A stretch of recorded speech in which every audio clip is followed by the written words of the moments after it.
Hello students, here we are back with another video, and today we are going to study the English main course book of Standard 8, Unit 1, Myths and Legends, and of this unit, Chapter 1, Who Ate the Sun.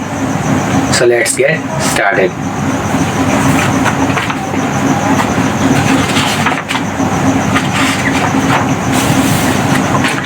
So first of all, in Unit 1, at the first page, there is an activity. The photos of some legendary creatures are given on this page, and name is also written, but it is scrambled. So you have to unscramble and you have to fill in the blanks with the name of these creatures. So you have to do it as your homework.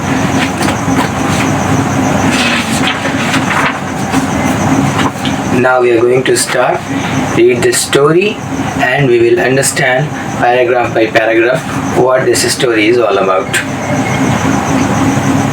Who ate the sun? So this story is basically about the myth of solar eclipse. Now what is a myth? Let's find out. A myth is a story that explains the origin of a cultural practice or natural phenomenon.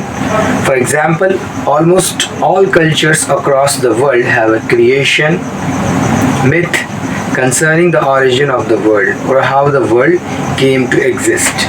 Read about some myths from different cultures.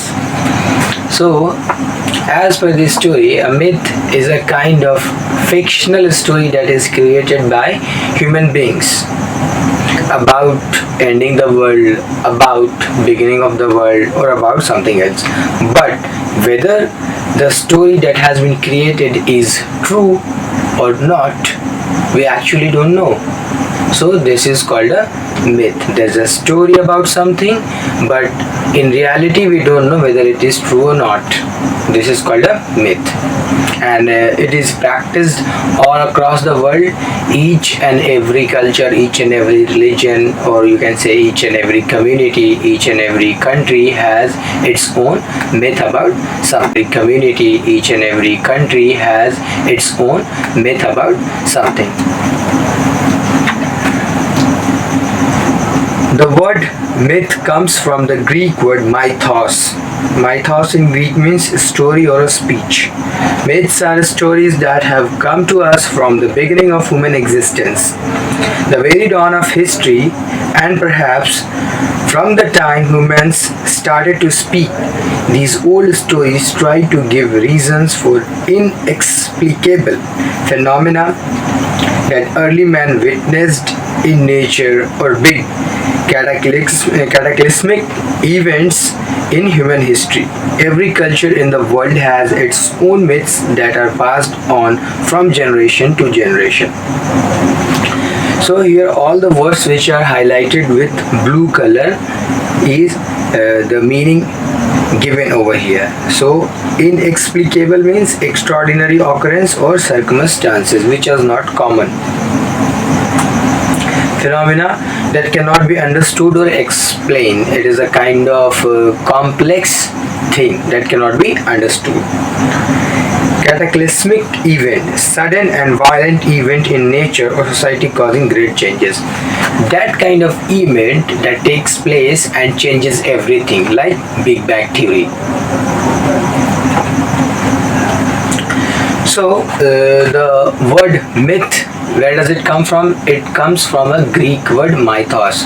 What does it mean? It means a kind of a story or speech.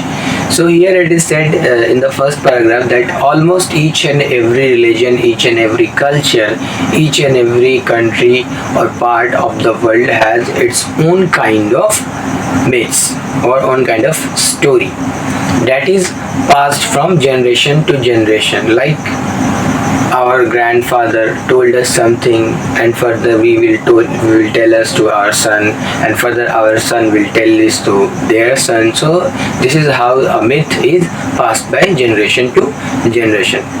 Further, it says that there are some kind of phenomena that cannot be understood.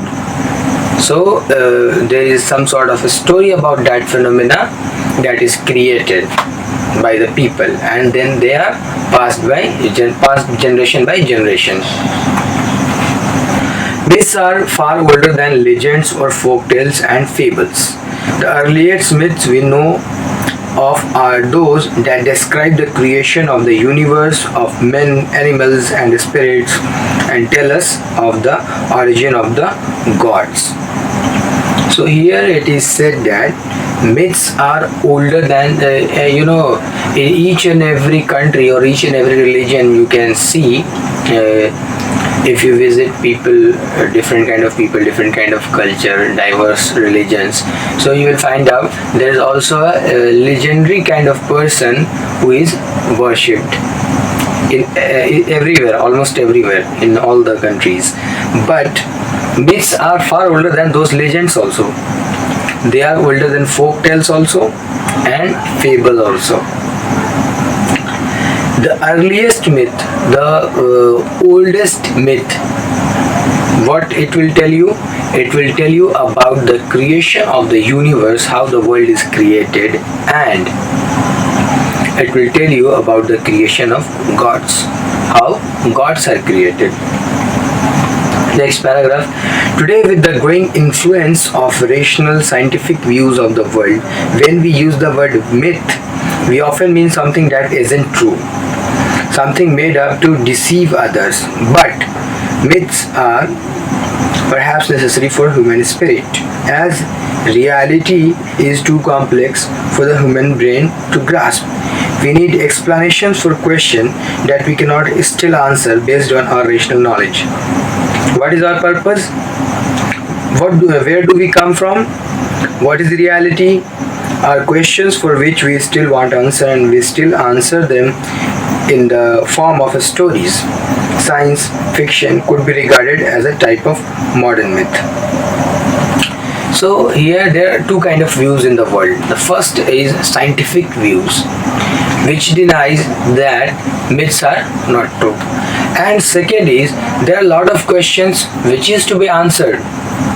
There are a lot of questions we don't know about them. What will be the correct answer? What will be the right answer of those questions? Like, who created the world? Science says it is based on Big Bang theory, but people say that it is still to be answered. And there are some myths which tell us about the creation of this world. So there are a lot of things, there are a lot of questions in our mind which is to be answered. There are some scientific answers also, but people do not rely on them, people do not believe on them. Sometimes these answers are told in a form of myth. Some example has been given in the story, like what is the purpose for us to coming on the earth, and where do we come from exactly, how do we come from. So there are scientific answers available, but we still need the practical and realistic answer that our brain can understand, a common brain can understand. When we hear old myths, we can see why people could have made up the stories they did. They needed to explain frightening or awe-inspiring events. What is the meaning of awe-inspiring events? Events that generate feeling of reverence, admiration, or fear. That they needed to explain frightening or awe-inspiring events or happening in the way that would comfort and ease them. The stories told about the solar eclipse are good examples of such myths. So, Myths are basically created so that we can easily understand the concept, we can easily understand the story, and it can comfort us. It can make us feel easy about the event. One of those events is described here in this story, that is solar eclipse. It is such a frightening, such a fearful, such an awful moment that whenever it takes place, whenever it happens, we are scared. And to comfort us and to forego our fear, a myth is created about the solar eclipse almost everywhere in the world. So this is, you can say this is a kind of answer for this phenomena.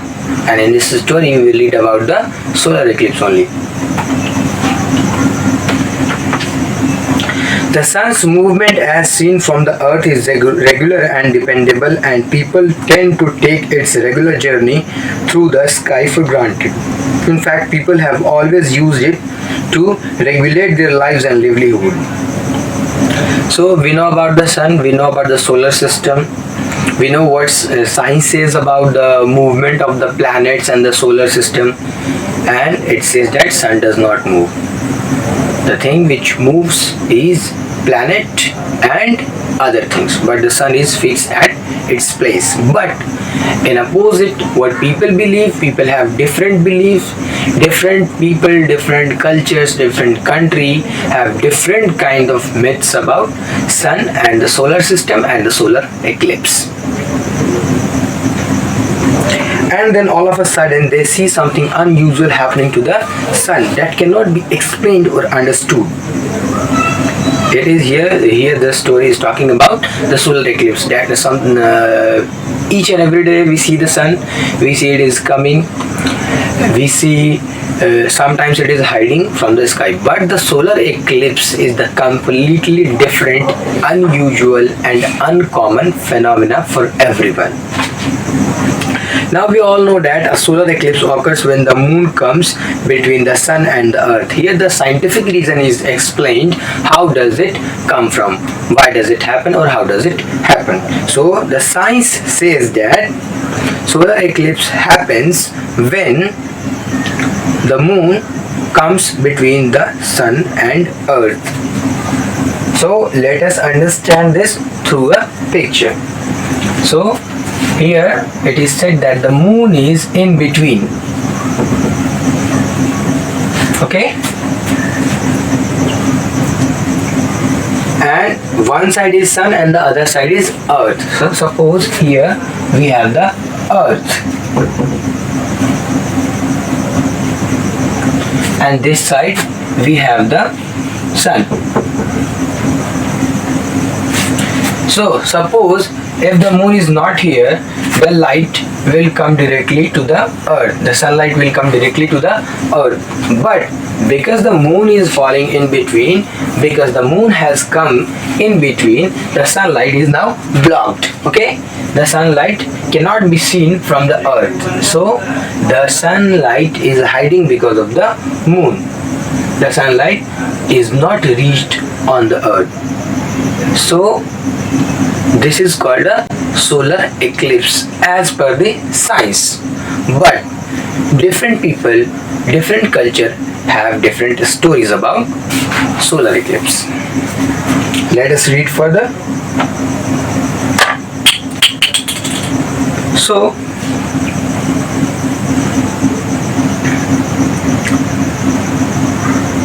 moon comes between the sun and the earth. It blocks our view of the sun, so we have a solar eclipse. If someone doesn't know what a solar eclipse is, it is natural for them to be frightened to see the sun being eaten up bite by bite right in the middle of a perfectly ordinary day, and then equally suddenly it comes back chunk by small chunk till it is shining over the world once more. It looks remarkably like someone ate up the sun for a while. In fact, the earliest word of eclipse in the Chinese "shi" means to eat, And most myths about the solar eclipse are stories of various creatures and demons devouring the sun in the sky. So if someone doesn't know what the solar eclipse is, if someone doesn't believe on the scientific view of the solar eclipse, so he must be frightened, he must be scared. And the way it happens, the way it takes place, it feels like somebody is eating the sun, somebody is hiding the sun bit by bit. And when it is going, when the solar eclipse is going, you can assume that it feels like, or you can see that again the way it took back, the same way it is coming out bit by bit. It feels like somebody is releasing the sun bit by bit. So it is the moment that the person who does not believe in science, or the person who does not know the scientific view of the solar eclipse, he must be frightened, he must be scared by the scene. And in every culture we can see we have different stories about the solar eclipse. We have different myths of solar eclipse. So one of those myths is described here in this story. It is in Chinese, Shi.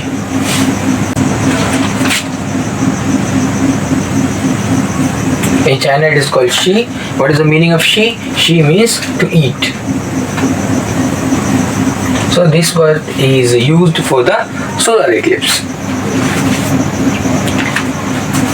And in other cultures also, in other countries also, you can find different kind of demons who are eating the sun or who are hiding the sun and then releasing the sun about the solar eclipse. The Vikings saw a pair of sky wolves. Now here the myth is starting. The story is starting. The Vikings saw a pair of sky wolves chasing the sun or the moon. There was an eclipse whenever one of the wolves caught a bright orb. In a story from Vietnam, a frog or a toad eats the moon or the sun. The Korean thought wild dogs chased the sun across the sky and ate it. So there are three different cultures, three different countries, three different people, and three different stories. The Viking, and they saw the sky wolves who is eating the sun or the moon, and whenever they eat the sun or the moon, the eclipse used to take place. In the Vietnam, a frog or toad eats the moon or the sun, and in the Korea, wild dogs eat the sun or the moon. In our country, the story is told of the demon Rahu, who disguised himself as a god in order to steal the taste of Amrit.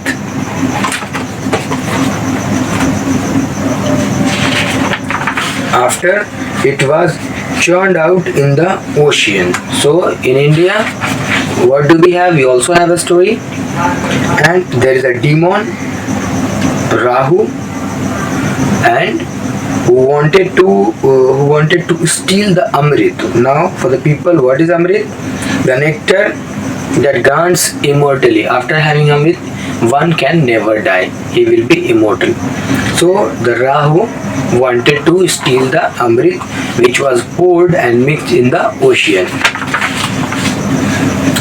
The sun and moon saw what he was up to and reported him to Lord Vishnu. So the sun and moon, they have came to know about the planning of the Rahu, and they went to Lord Vishnu and told him everything about the Rahu. Vishnu sliced off Rahu's head before the Amrit could slide down his throat. And what did Lord Vishnu do? He cut the throat of the Rahu before he could drink the Amrit. As a result, the head turned immortal, but the body died. So the head of the Rahu is immortal because the Amrit was in the mouth, and the Amrit could not reach to the rest part of the body, so the body died, but the head remained immortal. The demon Rahu head continues to move through the sky, chasing the sun and the moon in anger. So now the demon Rahu is very angry because all of this happened because of the information given by the sun and moon. So all the time he is chasing sun and moon, the head of the Rahu demon. So all the time he is chasing sun and moon. Every now and then he catches them and swallows them to cause an eclipse. Whenever the head of the Rahu finds the sun or the moon, he eats them up. But as he has no throat, the sun and moon fall out every time and the eclipse gets over. Because of the Rahu, he doesn't have any kind of body, so he can digest the sun and moon. So the throat is a hollow kind of passage, or hollow kind of tunnel, you can say. So from the mouth the sun and the moon, they are going, and from the throat they are again coming out. So this is how the solar eclipse is happening and the solar eclipse is over. Culture also, it is believed that there is a dragon. Each time he is coming and he is eating up the sun and the moon. So the Chinese people, the Chinese emperor, the Chinese kingdom, they have drum and archers. And they try to shoot the dragon with the help of an arrow. They also used to scare and frighten the dragon with the beats of the drum. So for this job they have astronomers, and what they do, they used to predict when the dragon is coming. So once what happened, the astronomers, they failed to predict when the dragon is coming. So from now onwards, the dragon is eating up the sun and the moon, and the emperor was very angry, so he punished the astronomers for this. And